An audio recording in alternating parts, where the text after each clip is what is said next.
Welcome, Santiago. Thank you. Yes. Do you want to go ahead and start? Well, welcome being here with OpGov.News. My name is Sarah Denos, and we're just going to ask a couple questions today to get to know you. Okay. All right. First, do you want to start off talking a little bit about your campaign for District 5? Yeah, I mean, I definitely want to thank you, first of all, for the opportunity to be here. I appreciate every opportunity to express my opinions and views on how I want to run. Again, my name is Santiago Morales. My website, Santiago4Sacramento.com, if you guys want to take a look at more information on me there. But part of the reason I'm running for a city council is because I was born and raised here. I went to high school right here at Luther Burbank on Foreign Road. I married my high school sweetheart we've been together for over 30 years. I raised my kids here, 4 kids. My youngest is graduated from Vanderbilt, going off to Stanford. My other kids are in public service as well, working for the public and trying to serve the communities. So I'm very proud of that. Part of the reason I'm running is because I'm not happy with things that are happening in my community. I feel like I could, with my experience and the knowledge I have, I can make a big difference and really make a change in the community and really move forward and make a bigger impact than what I've seen for the past 5 years. I did run for city council back in 2020. Okay. It was right at the beginning of COVID. And I got really sick. It was a different type of experience because COVID was happening at the same time. A lot of fear, anxiety, as everyone knows. So I didn't really get a full experience of what it was to really run. Yeah. But it was definitely something that I wish I could have put more effort into do. But it was a tough experience. So over the past 5 years, I look at where we're at as a district, and I've seen us going from at the time $20 million deficit to now $66 million. We were at 40 million, I think, last year. Now our deficit keeps going up and up and up, and I don't like the direction our city's going, and I don't like the direction my district's going. So I want to just put my hat in the race, and I say I think I can do a better job. Great. So now you've been going around campaigning, knocking on doors, walking around, talking to neighbors, wearing out shoes, and and I've respectfully agreed and disagreed with residents with my neighbors about different topics, but definitely respect their opinions and understand from their perspective. I don't want to say that my opinion is always the right way or that my way is always the best way. But talking to the neighbors and the people in the communities give me a great opportunity to see, oh, you know what? I never thought about that. Yeah. I never really saw that perspective. And I'm looking at perspective from Sacramento, such a huge melting pot from cultural and different areas. The difference between where I live in the Parkway area compared to the Top Park, Oak Park, we all have different needs.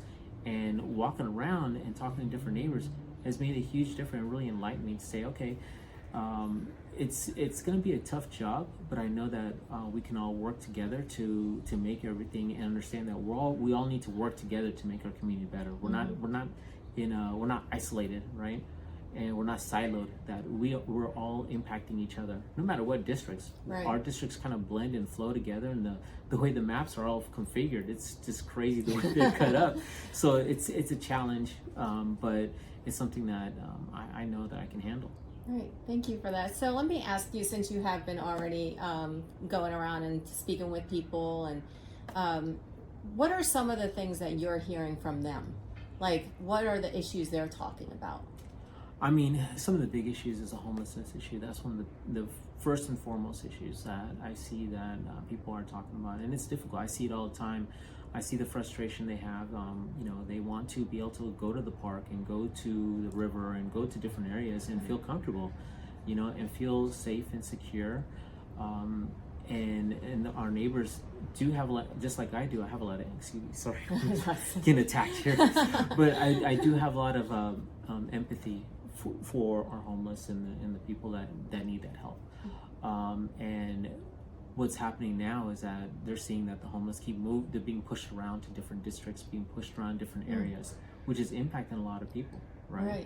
Because one moment you're saying, oh, they moved the homeless, then a month later the whole camp is back again, and it's very frustrating, right? And so we need to really address that. And that's one of the frustrations I have with city council. We're spending a lot of money, we're doing different projects. Some are at a standstill. Some of them have, they're putting a little community, 55 and older by Executive Airport, to do mini homes and do all that. And then, some of the neighbors are like, I don't want to see that from where I'm at, right? So we have to be able to compromise and see what can we do. Like I said, we're all interconnected. We can't keep shuffling people around. We need to have a stable area where we can put small groups of people. I know other candidates, I know one mentioned that he wanted to make a huge encampment of like 5,000 people and group that many people. And to me, that's one of the worst ideas I could ever imagine, because I don't know about that one. You don't want to do that, because then it's going to become out of control. Drugs go out of control. There's no diversity really either. And also, how are you just going to? We have to get police and to centralize it, and it's just it's crazy, So, one of the ideas I had is that on Florin Road. I've been here for all my life. And on Florin Road, we used to have Florin Mall, where there's a Sears Center. It's an empty building. We have empty buildings that are available in Sacramento, where we can make it more centralized, where services are all centralized, right? We need to put some of these ideas where we're putting some of these homes, or these mini homes, ADUs, whatever, in areas that are closer to jobs, closer to where the buses run, closer to light rail, so that people have easy access to jobs, to where they can get help for, if they're, hooked on drugs or whatever their needs are, easily accessible, right? But we can't keep sprawling people out further and further out. It's causing more traffic, congestion, air pollution. Everything impacts, it's a cascading effect, right? But talking to neighbors, that's one of the biggest frustrations. Also the frustration of more taxes, increasing fees, pet adoption fees, parking fees, all these fees. It's like, where's this money going? What is the city council doing with our budget? They're taking some of these, they're hiring people to give contract advice on how we should do this, making committees and doing this and spending money on things that we don't need to spend a lot of money on these things. Some of these things are already duplicated through the county or through the state, and we're spending more resources on it to duplicate. There's a lot of duplication. I'm a current state worker right now. It's okay. But I'm you have to pause. I know. But I'm a current state worker right now, and I see that there's a lot of duplication in many areas, and a lot of things that we're not taking advantage of as a community. I used to work for the California Student Aid Commission, a great agency for the state, and they focus on giving grants to high school students and scholarships and all these different things that are available to students to help them move on to college. So we educate our youth, get them to go to trade schools and get that higher education. So that's something that we can make an impact now, so we have less homeless people down the road. Right. And so why isn't our city council working with some of these state agencies? But instead I see emails from certain people saying, hey, let's have we're going to do a crocheting event, or we're going to do this event. I'm like, I want to bring something to the community that is useful, that is something that they can really take home and share to their kids and say, look, I want to start getting you saving money for your college. I want to start applying for grants to go to college. You don't have to wait till you're a senior in high school. You can start doing that as early as in your sophomore, freshman year. Start applying for stuff. That's what I did with my own kids, is having them start applying for financial aid early on. And not wait till I'm a senior in high school and now I'm going to start applying. Sometimes that can be too late. Right. But bringing these other state agencies over, I've worked for 5 different other state agencies, covered California in regards to healthcare. Currently I'm working for the industrial relations. They all do outreach programs, but I don't see the city council, anybody working with all these state agencies. I mean, here in Sacramento, we have so many state agencies that are headquartered here. Why not take advantage of that? Why are we not taking advantage of working with the county instead of duplicating some of these things and maybe split our funds so they're not spending as much and we're not spending as much? So I do see a lot of frustration from our neighbors because they're saying it's the same old thing. I vote, I don't see any change. And that's what I want to bring during, if I'm blessed to be, elected. That's one of the things I want to change, and I want to see meaningful impact. The changes we make have to be intentional with purpose, not just to pander to people and say we're doing this, for to placate to people's feelings and all that. No, it has to make sense. I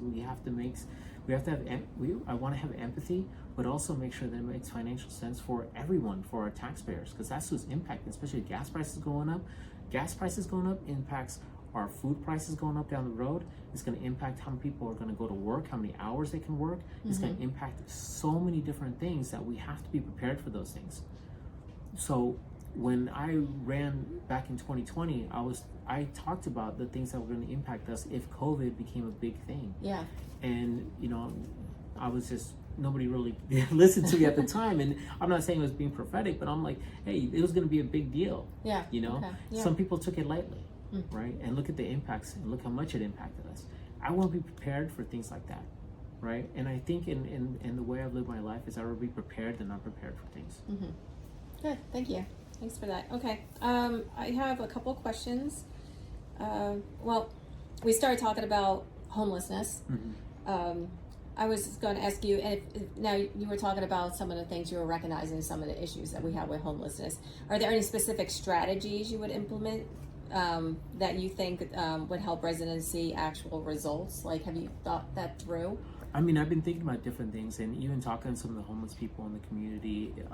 If you start grouping people into large groups and send social workers into large groups, not only does it put pressure on the social workers where they feel overwhelmed, but they also have a little bit of fear of the unknown too, going into those situations. And I want to be mindful and respectful to those people too, in the type of situations that we put our own workers in.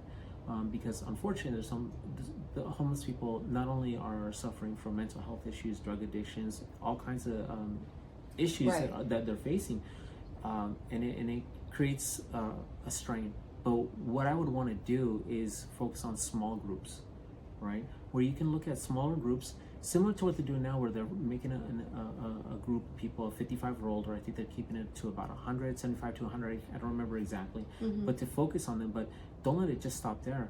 Keep progressing, and follow up is the key. Don't just say we're going to build these homes and throw them in there. You got to have that follow up to make sure that they're able to get to where they want to be. Right. Because that may not be their dream. I'm sure is not to just stay in a small, tiny home. They want to probably move on to be more independent and maybe have a bigger home and be in a better area with something they may feel more comfortable, or be closer to where the job they want to go to. So we have to be mindful that our homeless people, they have dreams, they have aspirations too, but we're focusing on smaller groups. I really think helps creating a community closeness, right? And asking the community, hey, do you want to volunteer? Do you have a special skill set that you may want to share with them, right? Are you good at looking at resumes? Are you good at picking out good clothes for go to interviews? Do you need help to interview? Different things like that we can share our personal, our personal skills with other people is great. Even beyond our homeless, just go and help some of the young people that are going out into the workforce where they may need help. Unfortunately, there's a lot of people that will sell those services, right? And some people can't afford those type of services. So getting people to, say, when I've talked to knocking on doors and say, well, they definitely like expressing their opinion on the issue. And I say, well, what do you think you can do to help, right? Because it's not just going to be me doing all the heavy lifting. It's going to take all of us. It's going to take a whole community to work together. I need people to support me and to support the agenda of the entire city council and the mayor and the city of Sacramento to become better, to make Sacramento better to where we want it to be. But it's not going to be up to just one person. It has to be all of us working together. And if you can contribute a little bit of your time, hour or two here, whatever you can do to say, hey, I helped, I tried, I did the best I could. Whether it's us putting together Thanksgiving dinners together, or putting toothbrushes and toothpaste, little bags of water, things that people could really use in them. Just passing them out. Little things like that, we could really, really make a difference. Yeah, and it just shows everybody's being treated like humans, Right. and that's really important. And I liked some of the points that you touched on too as well, because we've always heard and have seen that it's hard for people to change habits and stuff. So if you're homeless and you're you have a mental illness, or you have an addiction or something, if you don't get the right programs and the right help, you fall back into that. That happens a lot to people. And having that, just like when you have the AA programs or different programs where people are going through, they always build a connection with somebody else to give them that support, right? And so we can't just throw money at a problem or throw them in a situation without giving that extra support. And that's where we have to be we have to be intentional, have empathy, and also just make sure that when we do have to hire somebody to do some of these things, that they're not overwhelmed either, because they're a person too. They're gonna get burnt out, and I know what it's like seeing people all of a sudden get so burnt out that they lose that empathy, they lose that feeling they have for that compassion. They lose it because it's so burnt out, they feel so overwhelmed, where they just say, and they start treating people less than, right? And that can be the problem too, right? So smaller groups, focused, making sure that we're reaching the people in the right way. If you have somebody that doesn't speak a certain language, then we have people in the community that speak a certain language, so we can say, hey, can you come help talk, translate, do different things? Let's work together. And there's a lot of church communities, there's all kinds of organizations that want to help, right? Let's give them the opportunity to help instead of just telling them, and work together, right? Instead of saying, well, go help this one, go help that one, and random. It has to be with plan and purpose and with rhyme and reason to do some of these things. And that's why I feel like the city council is just, they're doing things just to during election time, or doing something just because to pander to the public, to show that it looks good on TV. A perfect example is, I saw an article came out like a week and a half ago. 7,700 potholes were fixed. They call it the pothole blitz. I'm like, you're gonna go right now as ballots just go out. This happens after the ballots go out. Now you're gonna go start fixing potholes throughout all of Sacramento. I mean, that's very convenient, but you've had the past 5 years to do this. Why now? Right? And people see that, right? And they're shaking their heads like, come on, you can't make up, you can't make up the past 5 years and say that I'm going to fix all these potholes, be happy, and that's it. That's not how, it's not how we should run our city. Yeah, I agree. Well, thank you for that. Also, since we were talking about the homeless issue, let's also talk a little bit about the illegal dumping. So now you said that you've been seeing that around your neighborhood, and what are some things you want to touch on related to that topic? It's tough because a lot of people don't have trucks. They don't have a way to take some of their old sofas or old mattresses to the dump. They don't have a way to get it there, right? And a lot of times, I think the charge I saw last time, if you want to take a truck full of stuff, was like, not even a big truck, I mean a small little pickup truck, it was like $60-$70. And I'm sure that fee is going to go up, right? Well, yeah, now everyone's trying to save money. And everyone's trying to save money. And then, the city says, well, we send vouchers, right? I've never gotten one. I've never gotten one. So, but I know I've seen, other neighbors in different areas get vouchers. But I've never seen one. I've never seen a voucher saying, "Hey, go get a free dump and go dump your stuff." Never seen that. So I'm like, we have a lot of empty fields in certain areas that not totally visible, right? But we have space where we can go say, okay, hey, free dump day. Go take all your stuff, just dump it here. I mean, I know it's an out-of-box idea because nobody likes to see it there, right? But rather than have trash throughout our city, mattresses and couches and all this stuff, TVs dumped inside the road, why not give them a safe place where they don't have to feel like they're sneaking something in the middle of the night, right? Causing to get rid of it. To get rid of it, because that's also a safety issue too. Because I've seen couches just thrown in the middle of the street, where DMV's at on La Mancha in that area, and I go up and down that road all the time. And there's couches always on the side. I've had to move around couches just thrown out, and that's where. And I'm not trying to encourage people, but that's where a lot of people dump a lot of this stuff on. And my wife and my family get frustrated seeing those type of things. Right. But it costs money to go take it to a dump.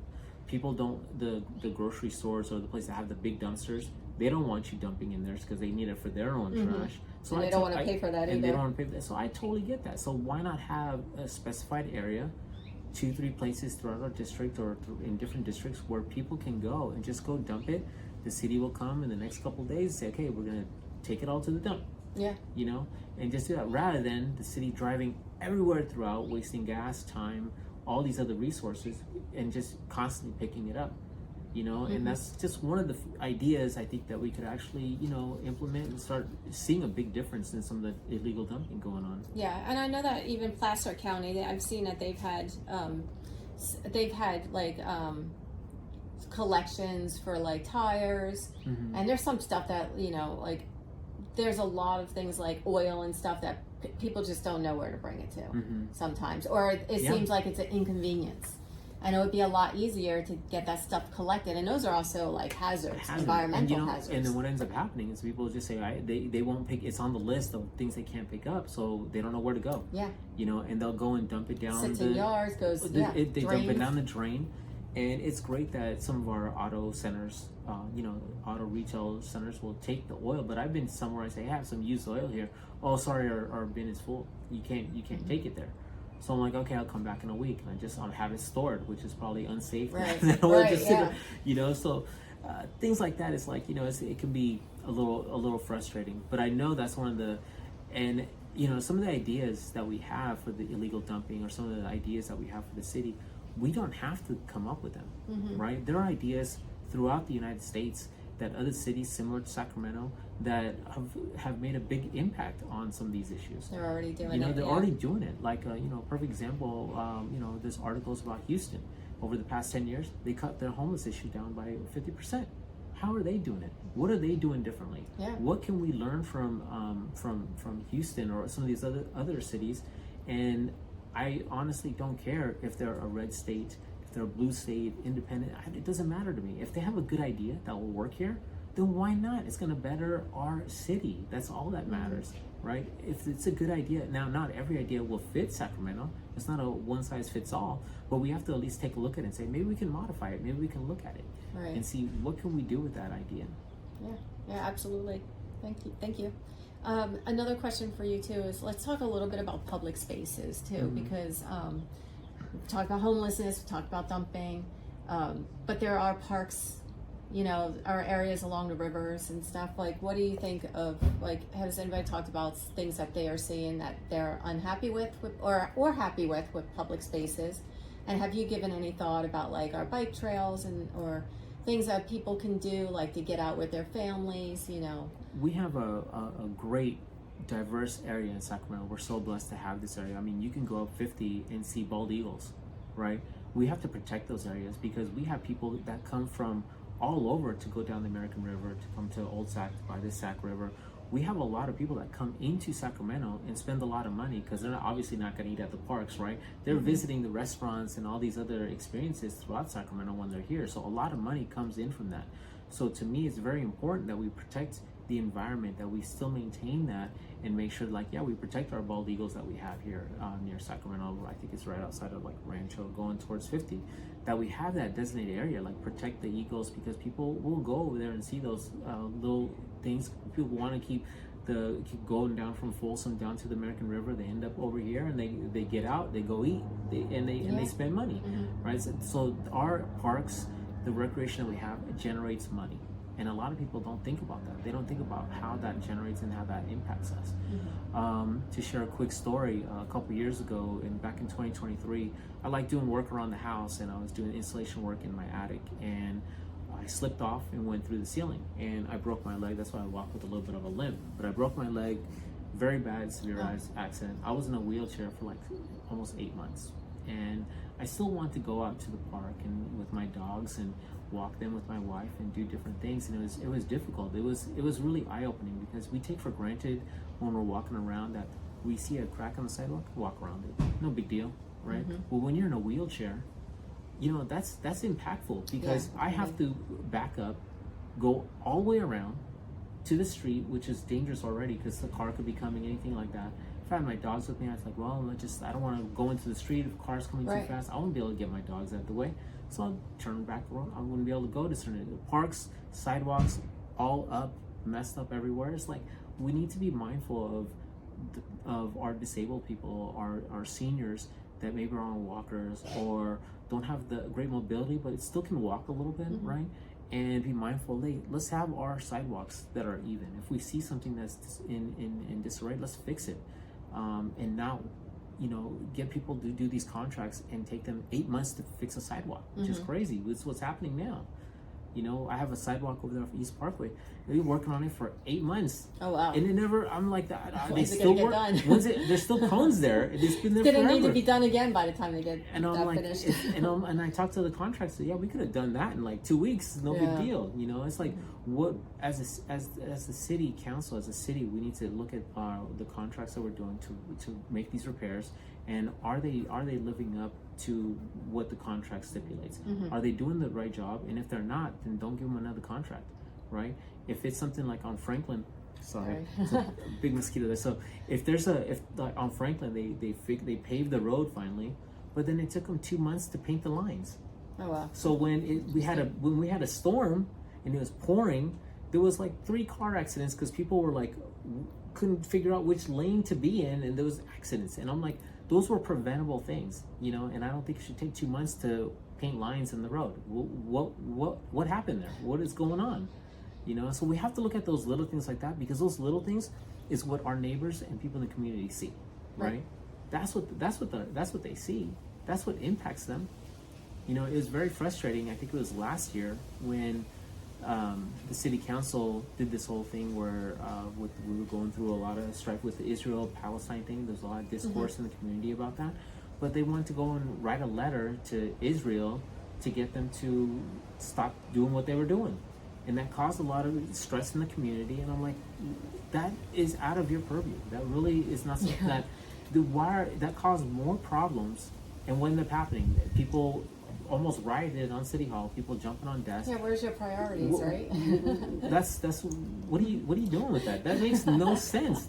It's not like a letter from the Sacramento City Council to Israel is going to say, oh, you know what, Israel's going to say, yeah, let's stop what we're doing now because the Sacramento said so. You're just pandering to people. Yeah. And I don't want to do that. I want to be very honest, transparent, and clear with what my motivation is and why I'm doing something. You know, and I think that's what is lacking right now with the city council. Yeah. Have you been to the city council meetings and spoken? I've watched some things online. Okay. I've expressed my opinions about some things, and unfortunately, I feel at times it's landed on deaf ears. One of the things that that impacted the Latino community recently was the whole Cesar Chavez thing, right? And the park across from City Hall, Cesar Chavez Park, they want to rename it. And one of the ideas that I expressed to the committee and the mayor, I was like, hey, instead of just creating a committee to look and name it after another person, let's take a step back, right? How much does it cost to maintain that park? Okay, whatever that cost is, add about 20% just for inflation costs. Do like a 3-4 year contract, whatever they feel comfortable with. Lease out the name. Gives us time to think about what we want to name the park. Be more intentional with what we want to do if we want to dedicate the park to someone, and we have time to think about it instead of rushing to name it after somebody that may have, unfortunately, another bad history. Right? You gotta do your research, right? But there are companies out there in Sacramento that are more than willing. And I've talked to different companies that that'd be great for the company to name it after. And I don't want to mention these specific company names, but this company park, and they would it'd be good to show that we're involved in the community, that we're helping the city, and our name will be there every time they mention the park, and it's something that I know a lot of companies would be willing to do, And I brought this idea. I said it's just an idea. It's a wild idea. It's been done in other cities up in Washington and Oregon, back east. I think in Tennessee, they've done it where they gave naming rights to the park. Right? Why not do that? I mean, I know it's thinking out of the box and it's probably never been done before, but we're in a budget crisis right now. Right? We need to dig our way out, and we can't just say we're going to stick to the same old recipe, because that's no longer working. We have to think of different ideas to generate, money for the city without impacting our taxpayers. We can't keep saying, well, yeah, we want to pay for everything in the world, but you're not willing to do like a naming rights deal. We do it for Golden One Arena. We did it for Arco. We do it for all these other places, but we're not going to do it for a park right out of the city council. I mean, I think that's something that we could actually look at, and it's right outside of city hall, and it gets highlighted a lot.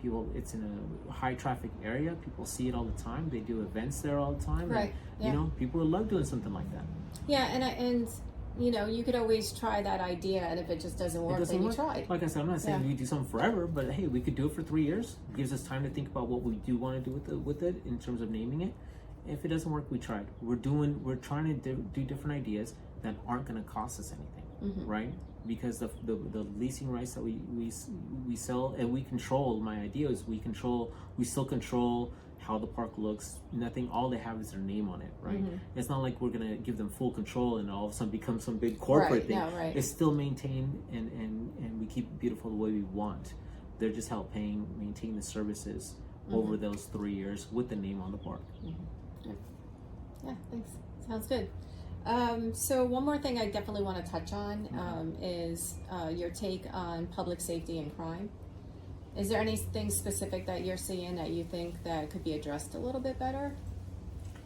You know, I would like to see more street lights in the neighborhood. There are some streets that are just completely dark, right? And that's one of the things, like, why don't we have more street lights?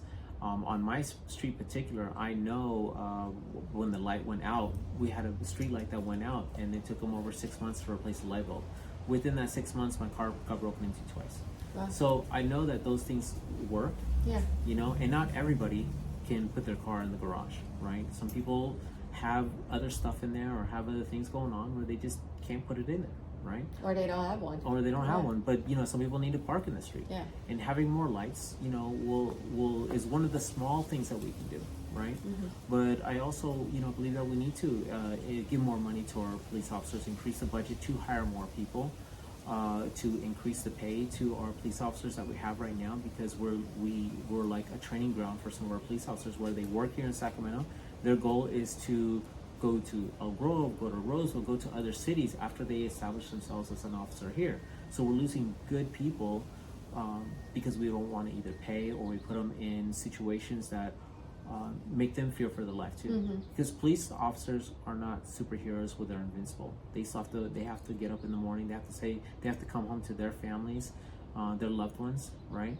And I want all of them to come home safe.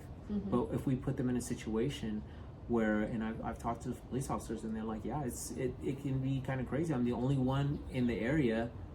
There's not enough of them. There's not enough Right. of them. And if they need backup, the backup could be 20, 30 minutes away.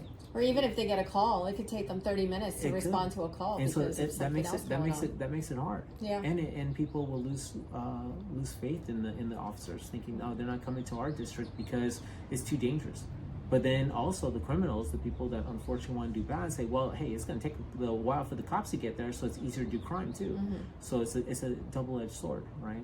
So we need to really find balance in saying, you know, and I know, you know, one of the opponents is really strong pro, you know, police officers, and pro making sure that we can strengthen that. And I totally respect that, but we need to find balance too, right? We need to find balance because we do have a balance. We have a budget that we need to balance, right? And we can't do what the city council is doing now, where they prioritize every single program that they want, because this is what happens: is we end up in a budget deficit. We have to be intentional and purpose, and you know, look at programs and say, what's a priority? The police are a priority. A fire department, you know, ambulances, basic services are important right now. Right. I mean, even board of supervisors are saying to the like, even the Sacramento County Sheriff, like, you got to make cuts, and those cuts have to be in very specific places. You know, some of the programs and stuff that they have, like even with the homeless outreach team and stuff. That's the stuff that would be going away. You know, if it's not working, there's specialized units. Yeah. You know, and then also another thing is with money, like, you could get better technology, and you could put technology in places where you can't necessarily always have people there, but at least if they can spend the money on getting the technology, that's probably better than nothing as well. And it may cost us more now, but it may help us in the long run, Absolutely. right? And we have to weigh those things out and say, okay, what's really going to help? But we, you know, there's so many places that we can cut. You know, some of these contractors and some of these experts that we hire to analyze things that we're doing, it's like we're spending money, wasteful money on some of these projects. I mean, we are wasting money on the homelessness. If over the past even 5 years, I don't see any improvements. I don't. Where's the money going? Right? Like I said, with the homeless issue, we need to be more, you know, intentional with the money and where it's going with all these programs. And what we're doing is, I think sometimes we're just hiring more administrators, paying for their salaries, rather than actually helping to resolve the issue of what's going on. Right. You know, and that's tough. We really need to analyze what we're spending our money on. Right. Yeah. I'm not going to point out any specific cities, or, you know, but I'll just say generally I have seen where I'm covering council meetings and stuff, where the city council are giving themselves raises when they're in, when they're in a deficit and they're trying to take care of the city, so I don't. Do you have any thoughts related to that? I know the city council, which I have I'll give our current city council member credit. From what I read, she did decline the raise that they got last year, and I know they didn't really vote on it. Yeah. It's done by the compensation commission board, I think, that handles those type of things, and they want to make sure, based on the amount of people, that our city council is paid appropriately and all that stuff. And I totally understand that and I respect that, but we are in a budget deficit, right?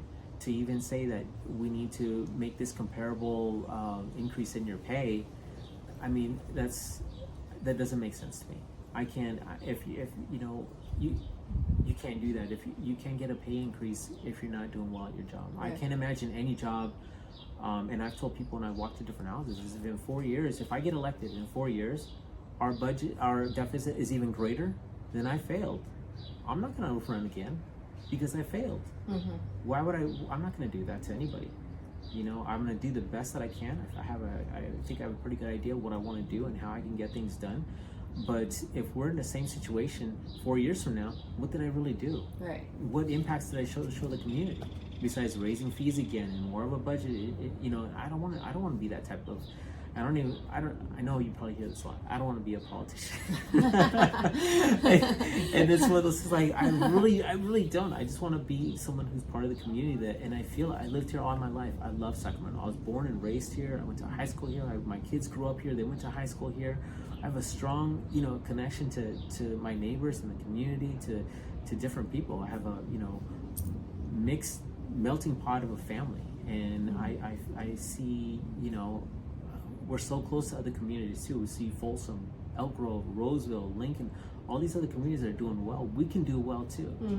We can learn from other cities around us and other cities throughout the country, and not lock ourselves in saying that I have to come up with the idea. I have ideas, but I want to work with other people that also have great ideas and be open to them. And what I see now with the city council is that they don't seem open. They'll send you a generic email. Hey, thanks for your input. No follow up.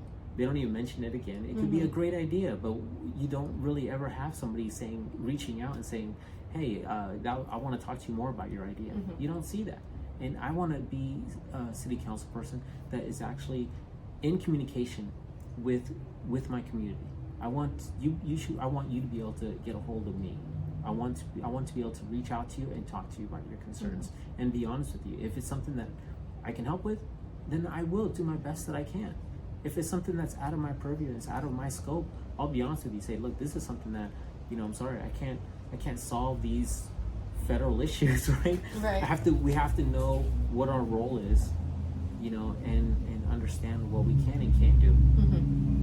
Like I said, I don't want to pander to anybody. That's not what I want to accomplish. Okay, thank you. One more question from me. Is there anything that you think that maybe, like, there was a time when Katie Maple voted on something and you probably would have voted differently? I want to be, I've reached, when I first started, when I officially ran for city council, I reached out to Katie Maple and Harry Henry. Harry Henry. I reached out to both of them and said, hey, good luck on your race, and I try to be as very cordial as possible. I really want people to look at the past 5 years and ask themselves, is my community better, right? I don't want to say anything negative about her directly or what she should or should not have voted on. She, I'm sure, stands by all of her decisions, and she can justify those things in her own way. I'm sure she has her own justifications for those things. I want to give her that opportunity. I don't want to directly criticize anybody. Just be honest with you, right? And I want to make sure I give her that respect as the incumbent, and also to Harry as well. Just be like, hey, they can answer on what their own policies and agendas, and what Councilman Maple has done. I can look at it, and me as a citizen and as a member of this community, I can look at it and say, things have not gotten better for me, right? Okay. And I really want people to look around, drive in the community, look at things that are happening and say, has it gotten better? Are we in a better situation? And I think that's one of the things that I can bring to the city council is I think I'd be able to work with the members to say, you know what, let's not do some of these ideas. Let's not do some of these things that don't make sense, right? Like the whole pandering for the Palestine, Israel thing. I don't think that should have been done if we're going to be direct about certain things. And I really don't know how she voted. I think she did vote to send that message out. But, people can look at her record and view it and see, okay, do I agree with what she did, right?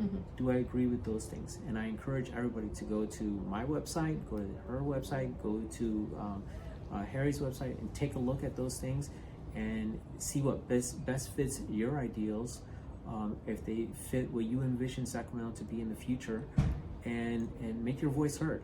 Now's the time. If you go to my website, I have a countdown clock, okay?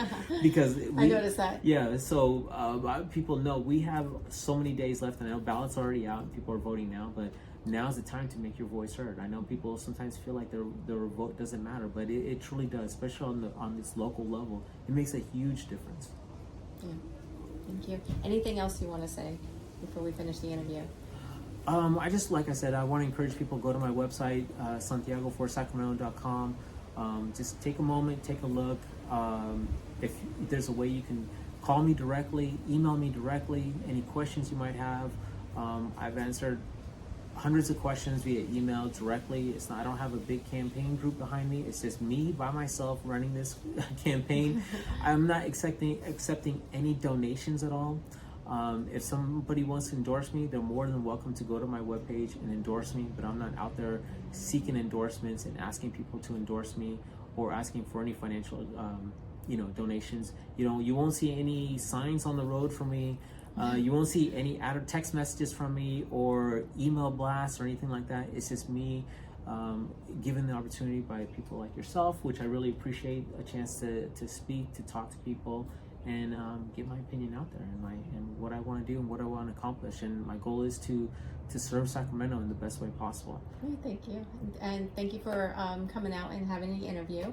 And good luck with your campaign. Thank you very much. All right. Thanks. Thank you.